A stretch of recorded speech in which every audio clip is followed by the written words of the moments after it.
Hello, it's Clemmy from the NARM Clinic and very happy new year. I hope you're well.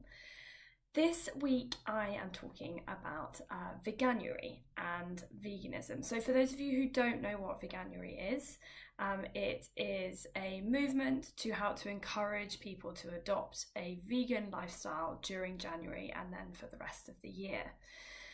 Now, we know from climate change research professionals that as a population, we need to reduce the amount of meat that we eat.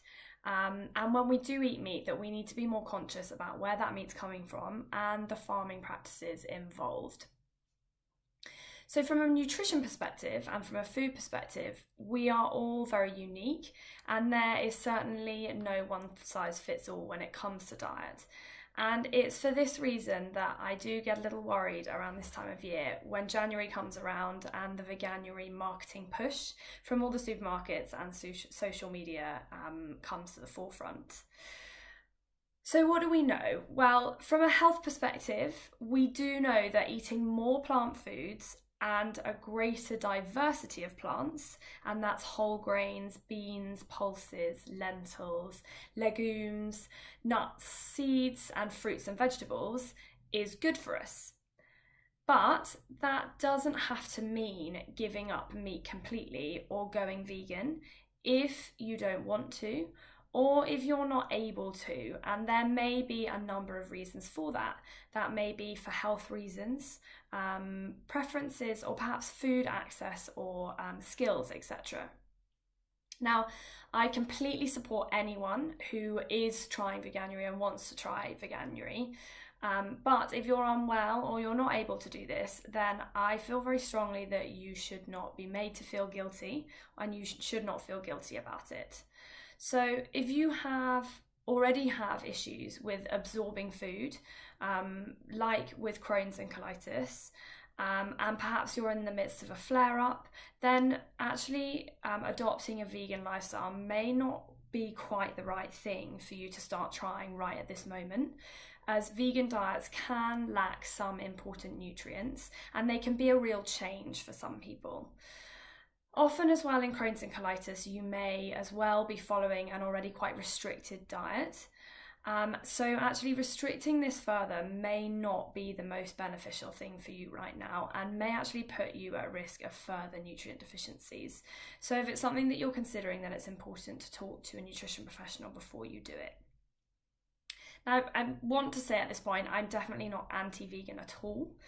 I am totally behind anyone who wants to try it, particularly at this time of year. What I am, though, is I'm pro personal choice and I'm pro freedom over our food choices without any fear or judgment. And we all understand and we all need to do our bit. But food and meat production is just one part of a very much bigger, huge environmental picture. And an example of that is that agriculture only makes up about 11% of global emissions. And alongside that, there are actually lots of other things that we can do to help support the planet, like reducing our food waste, reducing the amount that goes to landfill, and taking public transport rather than driving, etc. But I know you didn't come here for information on the environment, and that's not what I'm here for. So if you are embarking on Veganuary, then I wanted to provide you with some tips. So I have 3 top tips for you. The first one is to build a balanced plate. So vegan diets are higher in some nutrients like fibre and some vitamins, but it can actually be lower in others such as vitamin B12, iron, sometimes protein, calcium, vitamin D, and some other nutrients as well. So we want to aim for a really balanced plate. So we want to make sure we've got the protein in there. So that's from your beans, legumes, chickpeas, lentils, quinoa, etc. We want to also make sure that you have some carbohydrates in there. So that's your potatoes, your root vegetables, grains, fruits and vegetables, and also your healthy fats as well. So that's your nuts, seeds, avocados, olives, oils, etc.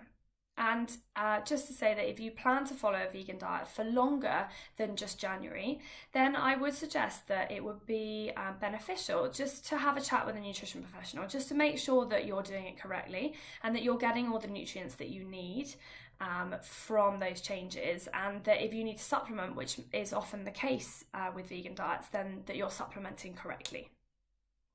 Number 2 is to take it slowly. So as much as I think sometimes we want to change things completely overnight, and you can do that, suddenly increasing your intake of plant foods and fibre can actually have undesired effects for some. So take it steady.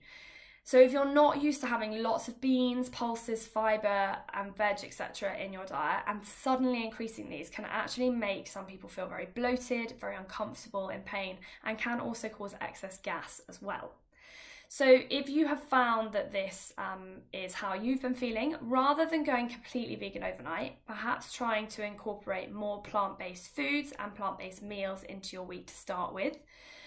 So maybe you do 1 meal a week or 1 meal a day, and then increase this slowly, and that will just allow your digestive system and your body to adapt.